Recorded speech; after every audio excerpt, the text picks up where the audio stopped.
Hi, I'm Liza Tully, and don't worry, no one's listening. I read reviews until I get the review that says what I want to hear. And then I stop. I need to hear certain things. Like, I want the book to be appreciated according to the way I think it should be appreciated. And when somebody sees that, I think, thank goodness my work here is done. I can go away. Don't worry, no one's listening. Hey, everybody. I'm screenwriter and novelist Edward Savio. Welcome to the podcast. My guest today is Liza Tully, or is it Elizabeth Brink, or Elizabeth Elo? We may need to whiteboard this one. Whatever name you know her by. She's written dark thrillers, literary fiction, and now with her latest alter ego, comedic mystery. Under the name Liza Tully, the world's greatest detective and her just okay assistant is a sharp, funny whodunit about a brilliant boomer sleuth and her Gen Z assistant who would rather be almost anywhere else. I just finished reading The 40-Year Grudge, the satisfying sequel to the world's greatest detective. If you enjoyed the first book, you'll enjoy this one too. And if you haven't read the first, this gives you a great chance to catch up before the sequel drops on June 9th. Both books are packed with great touches that play into and slyly subvert the whodunit genre. One of my favorites in the new book comes when Olivia Blunt, the just okay but really trying hard assistant, goes snooping in a medicine cabinet and narrates it like a covert op to extract Tylenol and Band-Aids. Liza's writing is clever, always anchored in character and craft, and laced with wit. Whether she's making you laugh, gasp, or Google a word you probably should already know, she's in complete control of the page. She can do it all, just apparently not under one name. And now, here's my conversation with Liza Tully. Don't worry, no one's listening.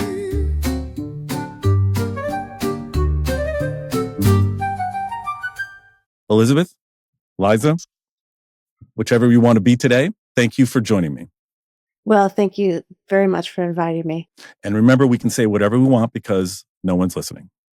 I love that. I really Totally do. love that. Yeah. Let's just dive into this. I always wanted to write. I wanted to be a writer-director as early as 7th grade, but writing was my way in. So how did you get into this? It's so roundabout and so circular. It's not even a straight line. I was always a good writer. When I went to college, I took a fiction writing class, and the professor told me that I should not write any of the things that I was writing, and that I should only write what I knew. And since I felt like, well, I'm just a middle class girl, from a suburb, what do I know? I don't know anything that's interesting, the stuff I wanted to write. So I gave it up. I was like, well, I don't really fit here. Then I went on, I became an editor of a children's literary magazine. I worked in marketing, I worked in all kinds of things. And then I got back to school, I got a PhD, I wrote scholarly essays. And finally, I was mid-30s, and I thought to myself, I could write a scholarly book. And I was in a conversation with New York University Press about writing a scholarly book. And I thought, you know what? Before I do that, I just want to have a little bit of fun, just a little bit of fun. So I think I'm going to try writing a short story. So I did, and I haven't looked back since. Once I wrote fiction, it was all over. Never wrote another thing. I had a similar experience because I'm a screenwriter first, and I love writing for screen. I do. I love the visual. I love the medium. But once I sat down and wrote my anti-screenplay, my first novel, it was so freeing and wonderful that it was a completely different experience. When did the split personalities come about in terms of the writing? Does this affect how you write, or you're just kind of you and you're writing different genres and you want to make sure that people don't stumble over the wrong thing? Well, I'm just kind of me, and I'm writing different genres. And when I first wrote a novel, it turned out to be a funny book. And I didn't set out to write a funny book. It was just the situation was funny. And it was the kind of story that could only be funny. Is about a graduate student who goes to work at a halfway house for recovering drug addicts and alcoholics. I mean, it's just innately Laugh Riot funny. right there. I get it, right? So I never said, oh, I'm going to write comedy, Yeah. but that's what it was. And then the next book I wrote was about a woman who was in a very dire situation and ended up, in the North Sea on a whale hunt. So it was just, the tone was different. I see it as a different tone, but Right. then I find out that the publisher says, oh no, this is suspense. And we want you to change your name because you don't want to confuse people. This is funny. This is dark. You should have a different name. So I did that. That's interesting because, see, for me, I discovered you as Liza Tully. So I don't know any of the other things yet. So it wasn't really your choice at first. It was your publisher's choice, is what you're saying. Yes, definitely. And in fact, and I don't know, looking back, part of me says, well, if I'd had more strength of character, I would have said, oh no, just this is my name and screw you.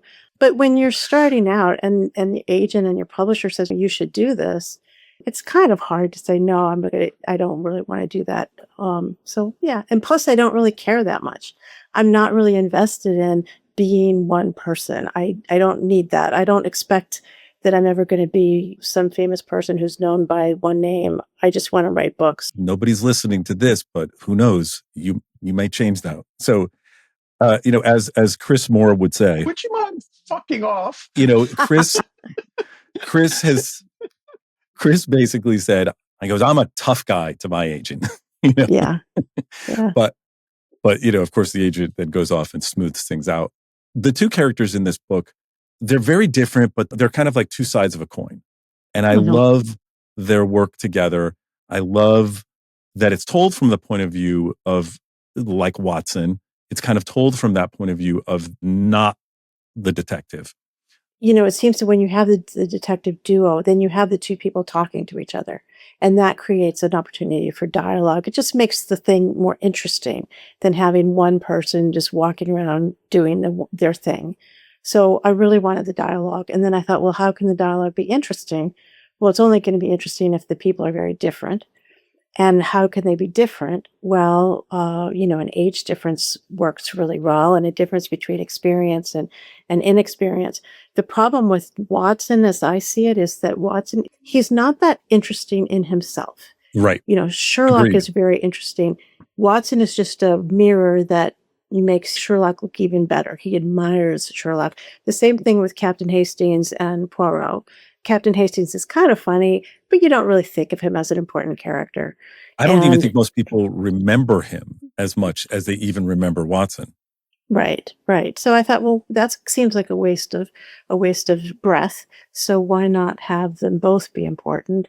And then the idea of somebody being in training seemed to me to be interesting too, because I think when people read detective fiction, you're reading it as Olivia is in the book. You're trying to solve it before the detective can. And you're saying to yourself, can I be as smart as this detective? And that's exactly what Olivia is saying in the book. Yeah, I feel like she's definitely doing the work of the reader. Do you have kids? Yes, I do. My kids are Gen Z, and I just felt it was great because her dealing with life was right about where my kids are. And, it's just a good whodunit. The dialogue's great and the characters are fun. And, Merritt is a great character. Good. I'm glad you like her. I have to say one of my favorite things about the book is when Olivia actually makes lists of who the suspects are. And because she's trying to get her head around, this mystery. And I kind of thought, well, that's what the reader's doing. And sometimes as a reader, I forget the clues. Even when I read Agatha Christie and they come to the end and there's this great reveal and it tells you who did it. And they say, here are the clues. And I'm going, gee, I can't even remember that, So Olivia actually does make a list of the clues for you. So even people like me can try and figure out the mystery. That's interesting because I went back and forth between reading the book and listening to the book. When I was reading, the lists locked it in. When I was listening to it, what I did was I actually rewound it a second time to listen to the list again because I wanted to hear that exact thing. When did this come out? Just came out in July. July, right? So I read it a little bit before it came out. I got an advance copy. And then I reread it about a week ago, knowing that you were going to come on. Mm-hmm. And in that time, I had forgotten like 30%. Well, that's the beauty. That's the reason I love Olivia is she's like me when I read a mystery. She's like, okay, I'm going to keep track of this. She's eager to solve it. And, so she carries me along with her. And That's good. What were influences for you? well, I can show you. I can show you. Okay. This is a book by Edna O'Brien. And Edna O'Brien, if you've never heard of her, she's an Irish writer. She is such a beautiful writer. And when I read her, I just was blown away. And I thought, oh man, I wonder, I didn't even think I could ever possibly write, as beautifully as she does. And so she was she's one of my heroes. But that has nothing to do with mysteries, as you can clearly see, nor does it have anything to do with suspense. But nevertheless, she inspired me. Yeah, good writing is good writing. Right. I'll look at a sentence. Sometimes I'll be reading and I'll just mark passages. This is a line I wish I could write, or I would want to write my version of this. How would I dissect that poetry of the prose? And there's a lot of people that I've read who have nothing to do with my style of writing, but have influenced me in different ways. What we do is weird, right? This is a weird thing.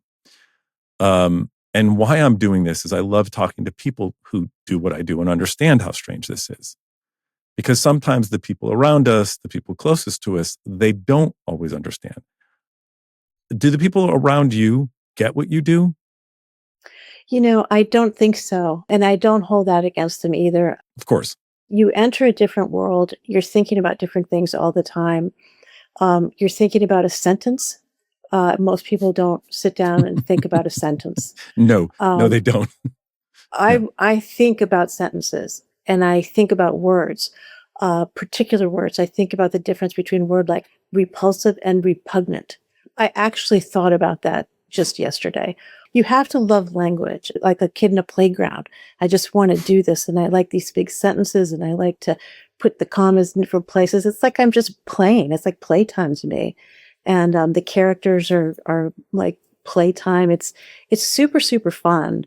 But it's also the things that you think about as I'm writing. I'm thinking about things like why people hate each other, or why people love each other, or why you can love and hate somebody at the same time. I try to get as deeply into this as I can. And I think a lot of the questions that I ask are questions that most people don't ask. And I think, well, they must have an inner life like mine. But, you talk to them and they really don't. They really just don't care. I get that.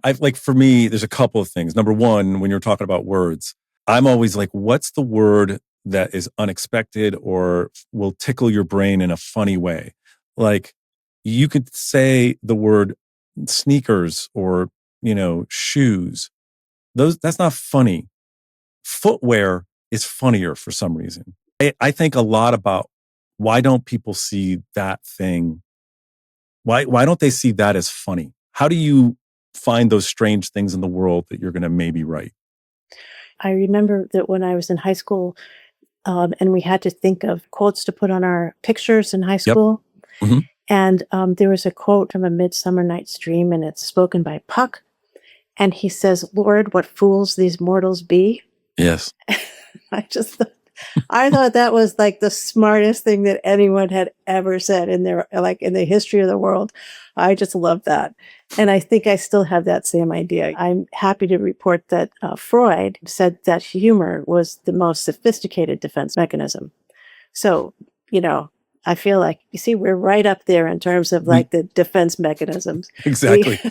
We have the jujitsu of defense mechanisms. We can laugh at anything and make it go away. Oh, so yeah. I wish we could, but yeah. Worst roommate of all your characters. Who would make the worst roommate and why?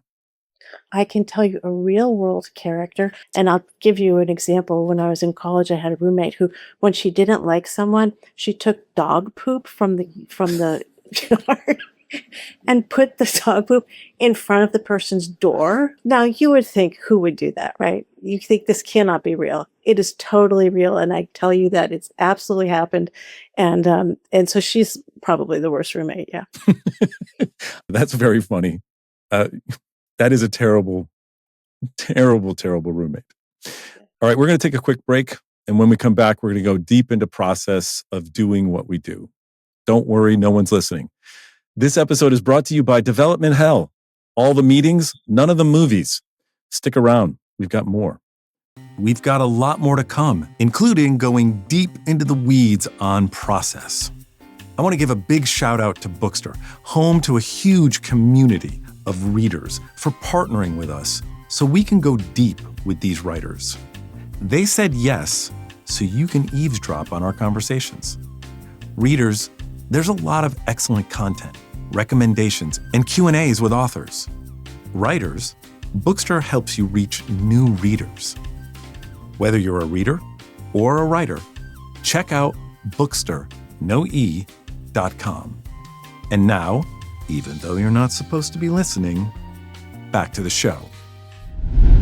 Welcome back to Don't Worry, No One's Listening. I'm still here with Liza Tully, and we're about to get into the weird, wonderful mess that is the writing process. Liza, so first of all, I'm going to ask you what your writing process is like. Like, take me through it, the tools, the ritual, the chaos. And then I want to know if there's anything different when you're writing as these different entities, or is it, like I kind of asked you earlier, is it just you writing and that's just a nameplate? So the one thing that I am consistent about and that I care about is that I sit down pretty much every day that I can at noontime.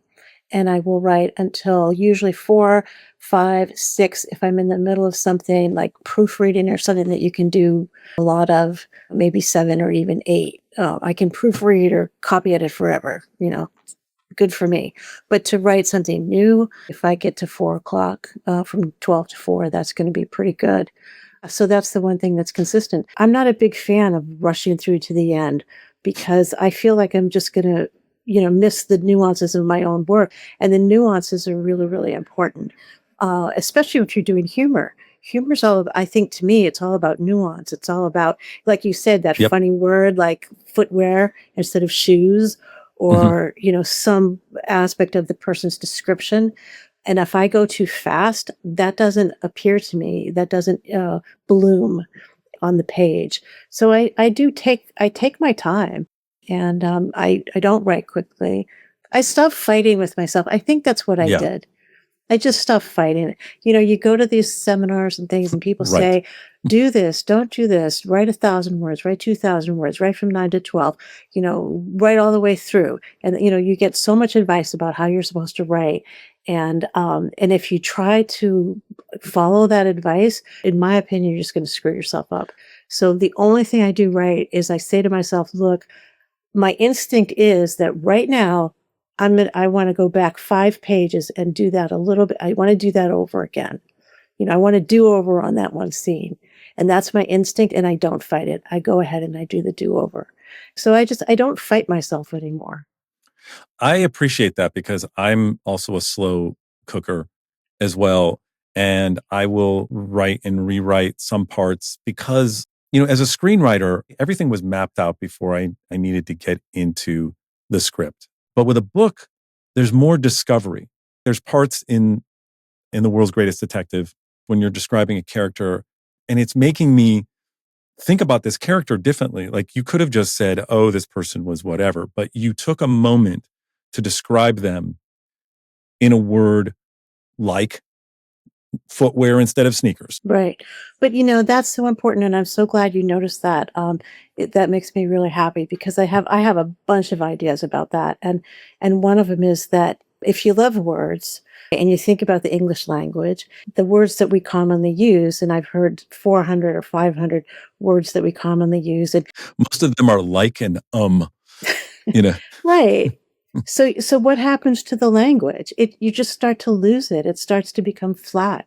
And one of the reasons I think readers still read instead of just watching screens all the time is Yep. because they love words and they love language, and we should love language. And there's a word that's cool. It's like, think about the word kerfuffle. I love it. Kerfuffle is a cool word, It's a great word. Fiasco is a good word, but kerfuffle is a really good word. And the whole language is filled with words that are just not the ones you usually use, but they're great words. And there is a difference between, say, repulsive and repugnant. And it's cool to think about that and maybe use the one that's the most exact for that situation, because then you're expressing more of what you really want to express. I'm not the least bit embarrassed to say, I want to use great words. I married someone who, after having a few drinks, went, she is so truculent. She used the word truculent. And I was like, oh my God, I had never heard that word used in a sentence out loud. And you're right. One of the things why I'm doing this is because, and I've said it in some of the openings, writing saved my life, but reading changed it and made me happier, healthier. I like that you used those words in it, and you did it in a way where I noticed it, but it didn't take me out of the story. What is the best writing advice you've ever gotten? Have you ever gotten any good writing advice? And what's the absolute worst? So the advice, if I have this quote correctly, it's from Joan Didion. And she said something like, be alone, write more, stop complaining. But it's kind of like, take all that away, really take all of it away. Stop with the advice.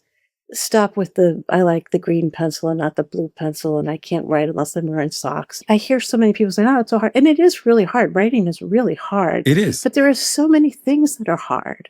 Being a doctor's really, really hard. Being a teacher, that's really hard, and being a writer is also hard. So that's the work, so you just have to sit down and do it.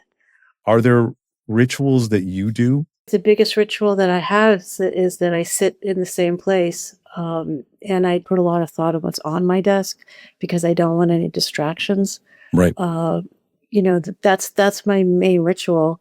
And what do you write in? Like, I find I write differently when I write by hand. Like when I'm editing by hand so that's non-destructive editing, right? Mm-hmm. Because I can make a note and not actually use it. But when I go and do rewriting directly into a script or a manuscript, that's destructive editing. Mm-hmm. Yeah. Well, I think that the best writing is done by hand, but I stopped doing that a long time ago. And I don't know why. I think everybody just moved to computers, and I moved to computers too. But for a long time, I used to print everything out and then read it on paper and then rewrite it on the paper. And I would have piles and piles of paper all over my desk, and I wouldn't know which draft I was on. I would just be so confused. And then somebody told me about Scrivener. I use Scrivener for a lot of my character building and research. I was like you with the printing up papers, figuring out 15 drafts in my little leather carry-on. I eventually took an iPad, I create a PDF of my manuscript, and I can do all the redlining and then bring it back up directly onto my computer and just take that red line as if I'm marking it by hand. And it makes all the difference in the world, because for me, a lot of comedy comes out of when I'm making verbal notes or when I'm writing by hand. I just think of funnier things when I'm like, I can scribble all over the place. Writer's block. Do you get it? How do you deal with it? Well, the thing is, and you mentioned the word scribble, and I really want to talk about that because this goes into writer's block as well, because I don't have writer's block. I've never really had that. And the reason I don't have that, I think, is because I scribble. I didn't give you the whole part of my process. I don't just sit down at my desk first. I literally scribble. I have a notebook. It's a big notebook. Do you mind if I show it to you? Sure, of course. Go right one. I'd love to. So I love talking about this. This is why we're doing this. This is Okay. why. Okay, so I don't know if you can see that. This is one of my notebooks. It just goes on and on and on and on. This is one book. Okay, this is my notebook. See this? This is like I have 12 pages of a scene I never put in the book, but it's about a character. I love you. You are so my. You are And my. You are my kin. look at this, look at this. And it just goes on and on and on. And I ask myself questions a lot. And then I cross it out because it's stupid. And, but like, see, it's all crossed out. But then I ask myself questions and I think like, well, what happened? Like, if I can't think of what happens next, I literally will write the question, what happens next? Question mark. And then I write the answer, and there's something about having it in handwriting and asking myself questions and just literally scribbling forever and ever and ever. And when I do that enough, then I find that when I actually sit, and I also write lists, okay? Long Okay, lists. so you are the assistant. Well, yes. And then one of the lists I write, for example, is why do people kill each other? So here's one reason. Here's another reason. That's why they kill each other. And then, like, just stupid stuff. I mean, I literally write whatever in this notebook. I write whatever is on my mind. And the thing that I love to do is I get a nice big cup of coffee. I get in my car. I drive to this really pretty spot, which is by a reservoir, and the water's there and the birds are there. And then I ask myself these questions. Why do people kill each other? What is this character doing? Why are they doing it? And then I'll write like 10 pages of scribbling about something or other. And after I do enough of that, by the time I sit down at the computer to actually try to write a draft of something, I don't have writer's block because I'm so filled with ideas. It's almost like I have more ideas than I can possibly use. Yeah, I love that. Of everything that I can think about this story, a small percentage of that kind of goes onto the page. I love this conversation so much because the third book in the Battle for Forever series, they're going into the pyramid, and there's this one sequence where I had 90 pages of notes for a maybe 40-page sequence, maybe. And sometimes I'm like the emperor saying to Amadeus, too many notes. But you're right. That does help with the writer's block. Decision fatigue is a thing that writers have, right? Every single thing we do every day is a decision. Thousands of them. People are like, why don't you want to tell me what you want to have for dinner? And I'm like, I don't want to tell you what I want to have for dinner because I just made 2,300 decisions between the hours of 12 and 5 today. Thank you for showing me that because that's really great. I love that because I do that version on an iPad with handwritten notes. The other thing is I think is important is it's so easy to take a superficial view of a character. And, when I look at people who are good writers, but they say something that indicates a character underneath it, something that goes a little deeper, and it doesn't even feel like they're analyzing the character. And I feel like when you write characters, you have to feel them. One of the ways I think that it comes across most clearly is when you do something unexpected from a character point of view, like something we don't normally see. That's why comedy or a comedic moment, even in a serious novel or screenplay, it is so useful because it can inform us about character in an instant. Right. Exactly. What's the most unexpected turn your career has taken? Something you never saw coming.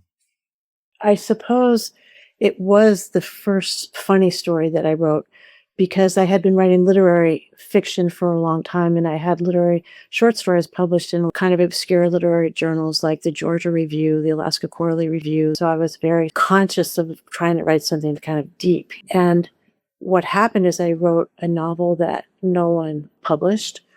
And then I wrote a novel that I really put my whole heart and soul into this book. And I still think it's the best thing I ever wrote. And it went all around New York, all to the publishers, everywhere. And it never, ever got published. And at the end of that, I said to myself, look at all this time that I'd wasted. It took me 3 years to write that book. I have nothing to show for it. It took me 2 years to write the book before that. I have nothing to show for it. I really have to stop doing this. My children are growing up. I could be I could have a job that makes more money. And maybe if I made more money, our family would go on a nicer vacation or like any vacation. Sure. And so I put all this stuff on myself about, I can't keep doing this. And then I went to a friend of mine's house and this is going to sound corny, but it's absolutely true. It was a turning point. And I sat on the back porch and we were drinking lemonade and I look out at her garden. I said, "This is a beautiful garden." She goes, "Yeah, I made it myself." And I said, "Well, you must have had that stone wall, already there."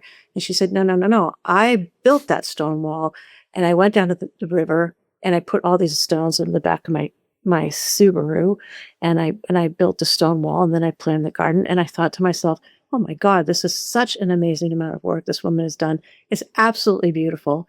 And as I'm walking home, I'm thinking, no one sees that.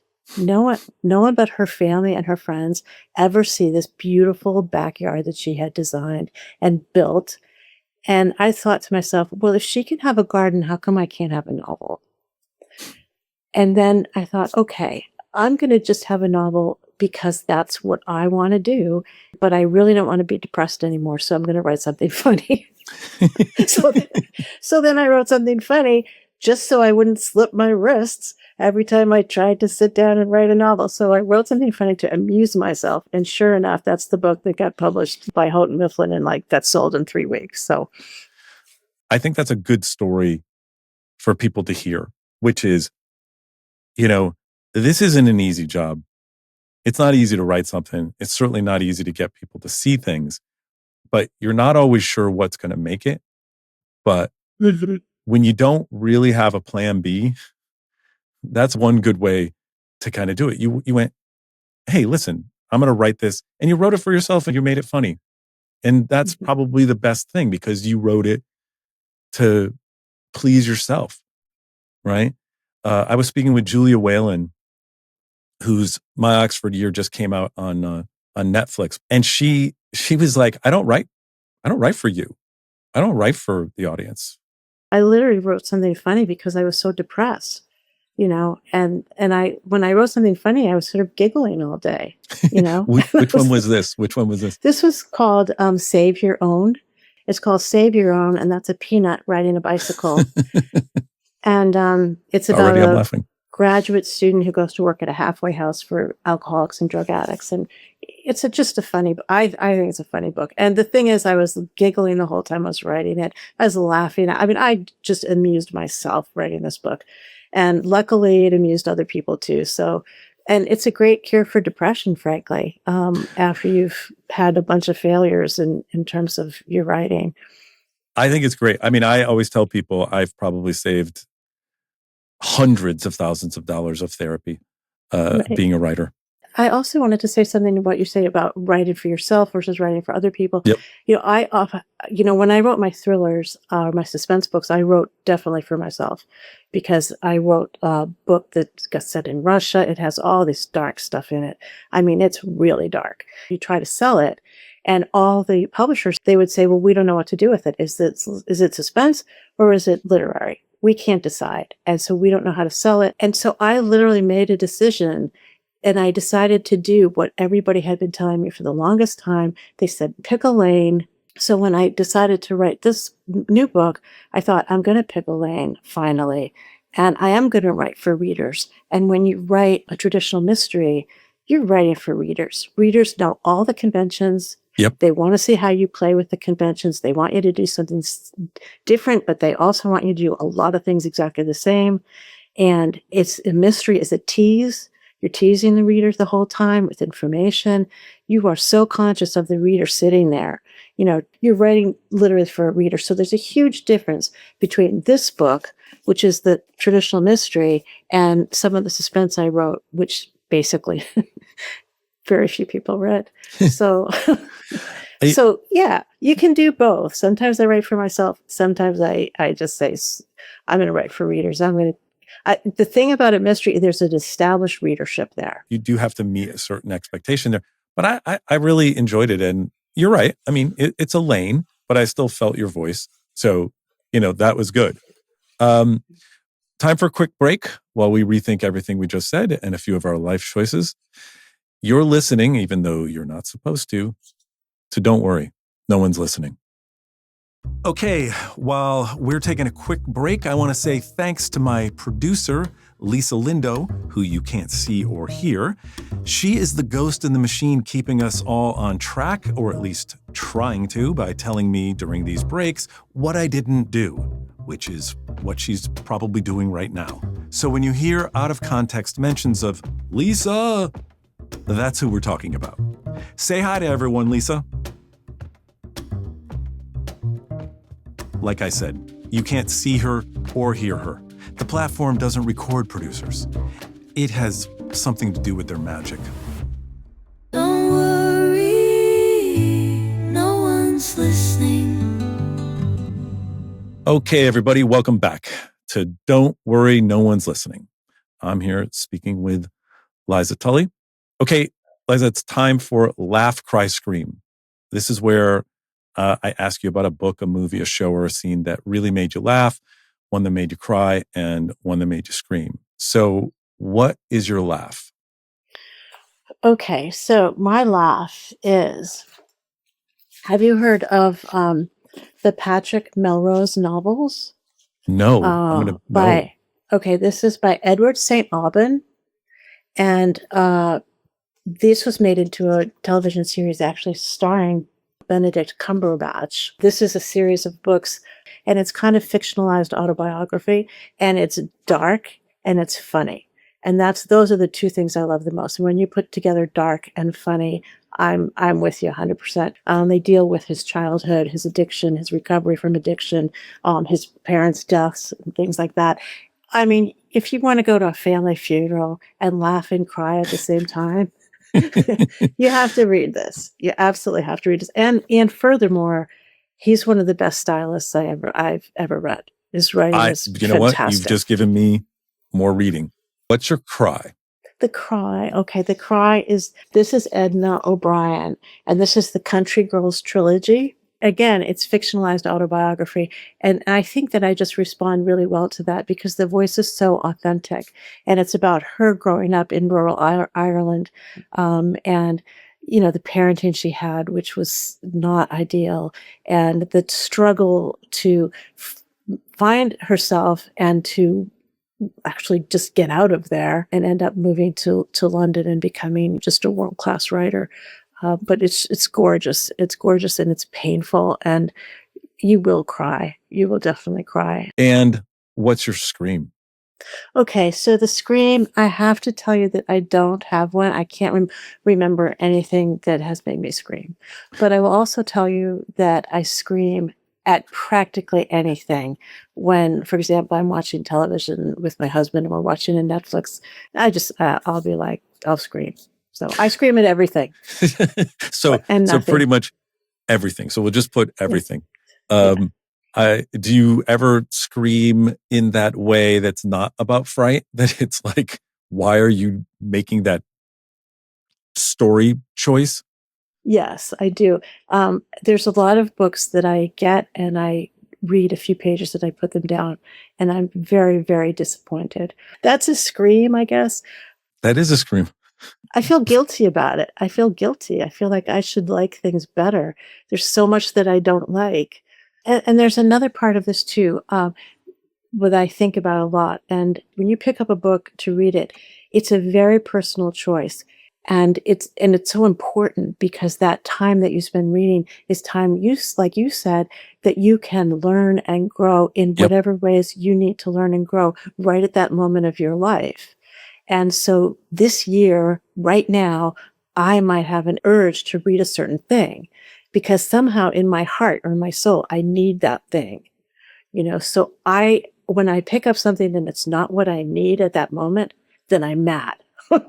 I get mad about it. I put it down. I don't like this book. Whereas, next year I could think it was a great book.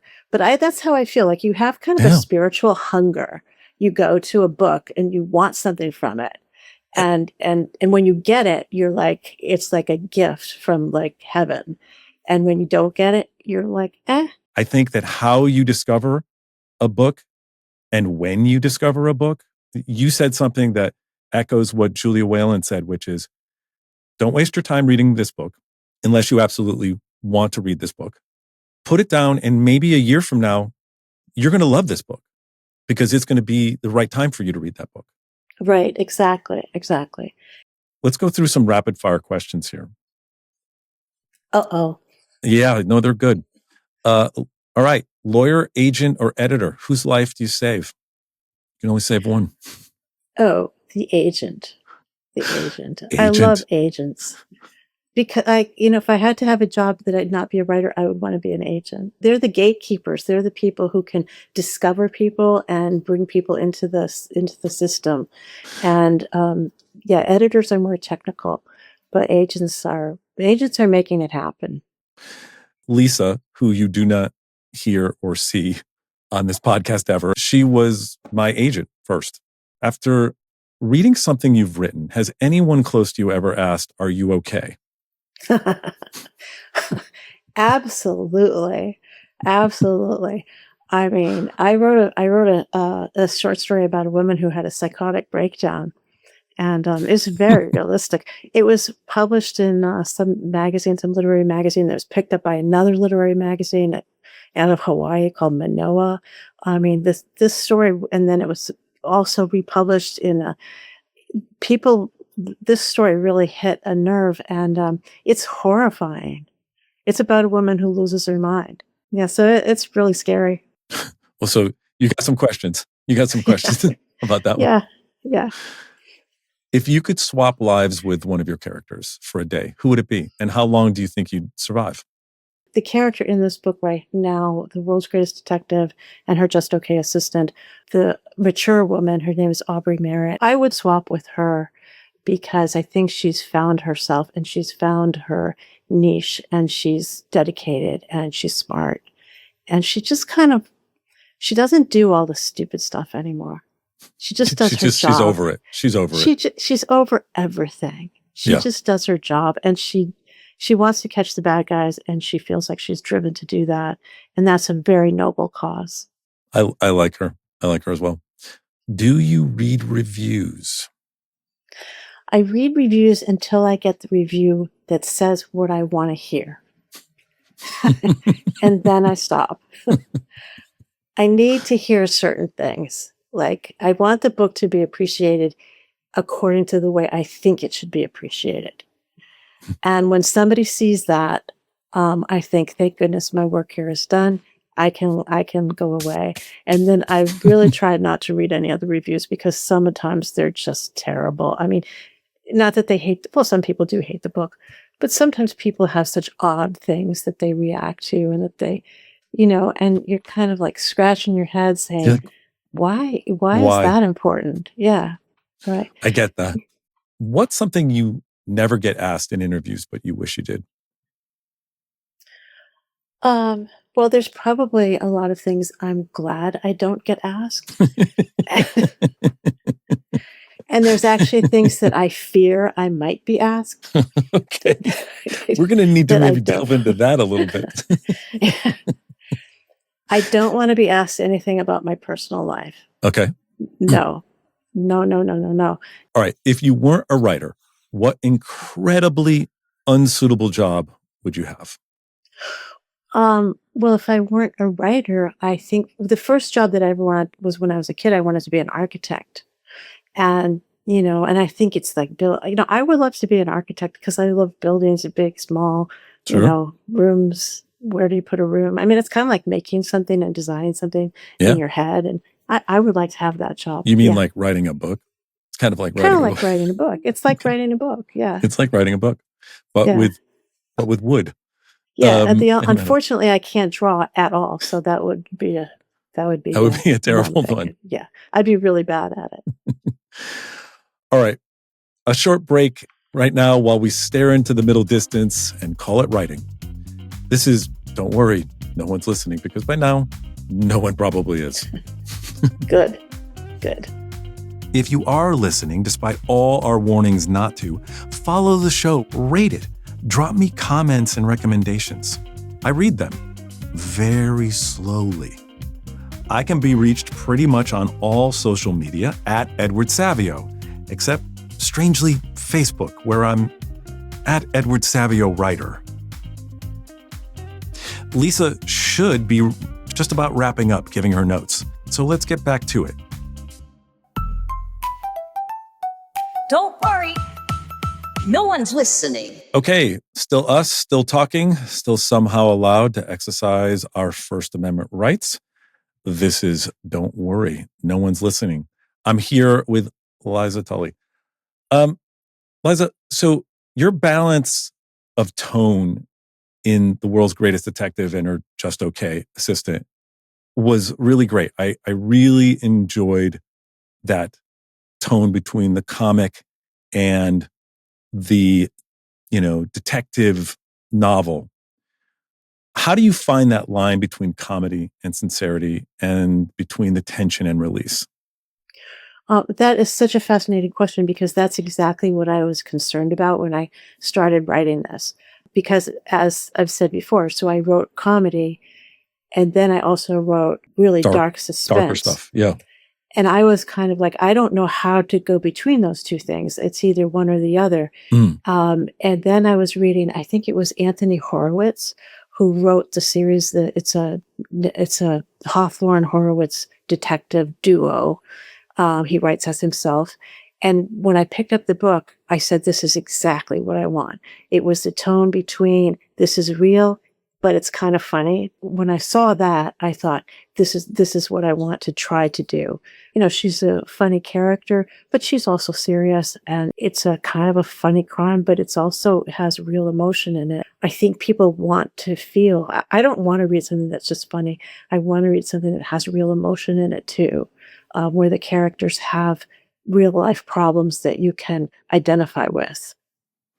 Did you get to a point when you were rewriting or writing it or notes from editors, did they say push comedy, pull back some comedy? Well, it just came, and I also wouldn't respond to an editor who said that because I feel so personally responsible for the tone of the book. Sure. And I don't think that's anything that an editor should change. If somebody came back to me and said, "Oh, make this funnier," I would say no. My kids do that sometimes to me. They'll just say, "You need a funnier line here." But yeah, an editor, I get it. Yeah, sure. It's non-negotiable. But it's also the voice of the book, and it's the sensibility, this interplay between light and dark and sunshine and shadows and, what's funny and what's sad. To me, that's the lifeblood of the book. And that just has to, to me, it comes once you decide that that's what you want to do. And then of course, if you have a first person character like I have, then she's the voice of the book. So, she's doing some of that. How did you figure out how to put those two things together? Like, what was that process for you? I think it just comes down to the story. I mean, this is, first of all, a traditional mystery is itself a joke. Okay. Right. Because nobody believes any of this. All right. If you believe this book, you have trouble. Everyone knows the conventions. You play with the conventions and you have fun doing it. And this is a book that says, come on in, the water's great, have a nice time, and then see you later. So it's already funny. And It's just a question of recognizing where the humor is. And then there's the voice of the character. And she has to have that little bit of seriousness, which she does have. And it's something that I think people can identify with, this idea of wanting to become somebody. Right. So once you had the decision that this was what you were going to write, you didn't have to go, oh, I used to just write funny or dark. It just kind of came together because of the story itself. The story itself, yeah. And I think that's true also of funny stuff and dark stuff. I mean, one of the characters in one of my books that's very dark, she has a really serious problem, and it's sad and it's tragic and it's difficult and dangerous. And so the book became what her story was. So when you have the character clearly enough in front of you, then the tone hopefully will take care of itself, I think. No, that sounds good. What would you tell your younger writer self? Well, I would say, just believe in yourself. Please just believe in yourself. don't listen to all the people who tell you that you can't write and you should do this and you should do that. If you have a talent, just enjoy the hell out of it. Just enjoy it. And writing should be fun. And I wish if I had one regret, it's that I didn't take myself seriously enough when I was younger. I didn't take myself seriously at all. And I didn't do the things that I should have done to get myself, a career. It took me a long time. See, I'm a really late bloomer. I just didn't take myself seriously. Research rabbit holes. How deep do you go? Well, I used to go way too deep, and now I don't at all because I recognize the fact that you need such a tiny bit of information to make something work. Yeah, that's a good rule of thumb. So, what's the most ridiculous thing you've ever Googled, and how thick do you think your FBI file is? Oh. Well, of course, the search history is just going to be a scream. I mean, any writer's search history is going to be really funny. Funny. Totally random stuff, right? Totally random. So there's this quote that I read from Charles Dickens. It's from his foreword to David Copperfield, and I want to get your reaction to it. It would concern the reader little to know how sorrowfully the pen is laid down at the close of a 2 years' imaginative task, or how an author feels as if he were dismissing some portion of himself into the shadowy world when a crowd of the creatures of his brain are going from him forever.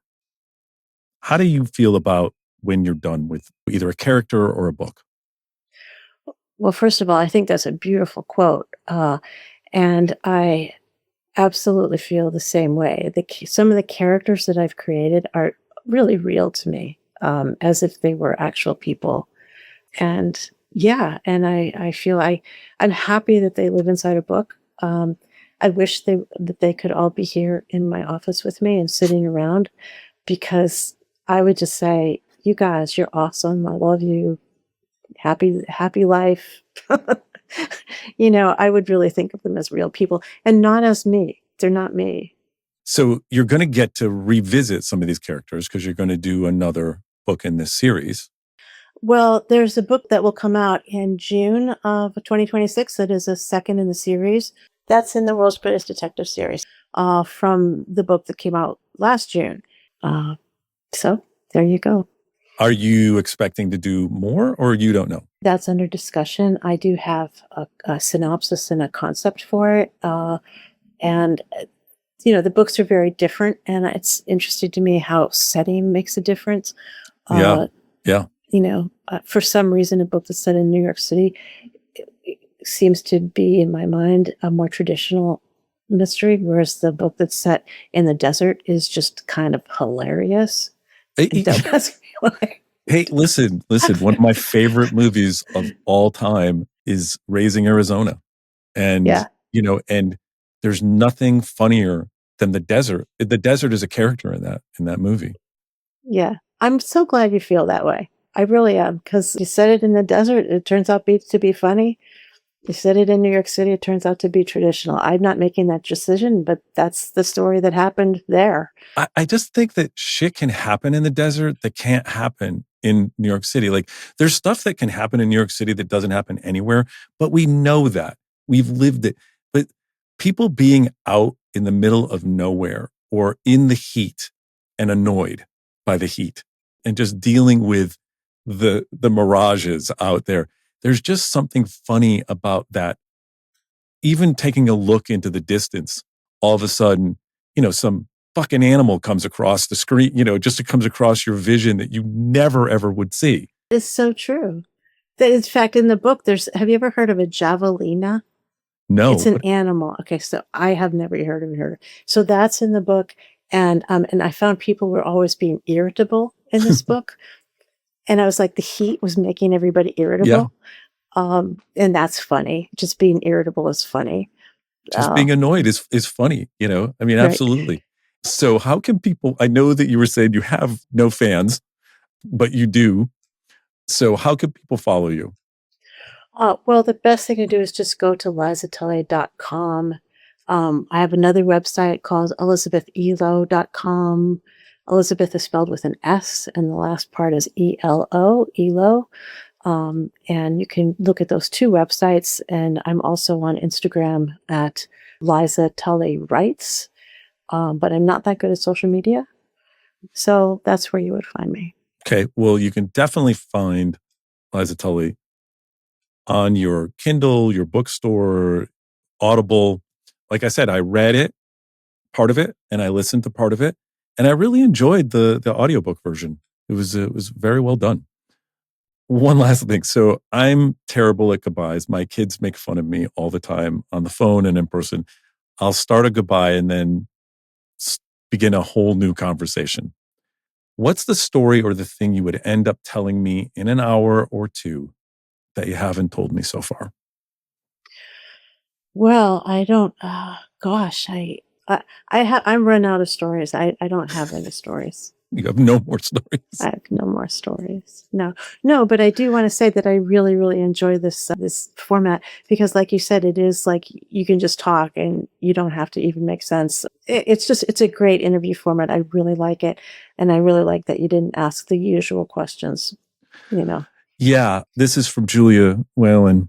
Hi. I was just wondering, where you get your ideas from?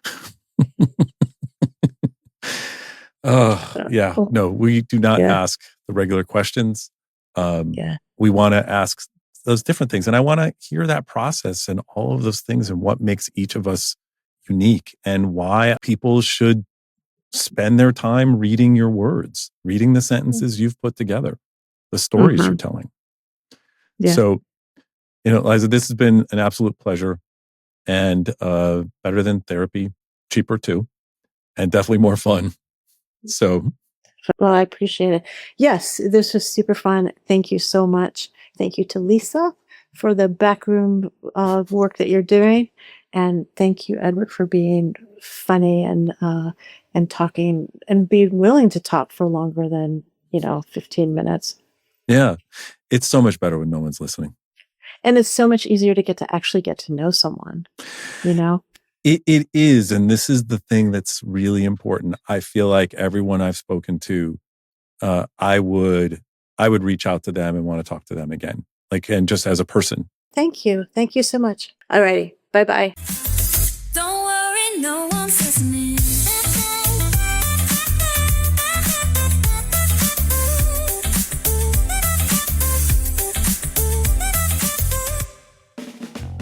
DWNOL is produced by Lisa Lindo for Rocket Surgeon Productions and presented by Bookster.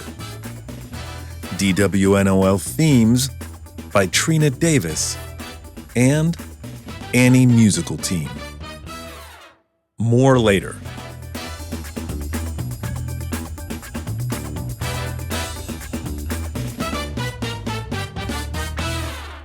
Oh, hey, I forgot one last thing. Dorothy Parker once said, "I hate writing. I love having written," which is proof that writers invented procrastination before the internet and social media.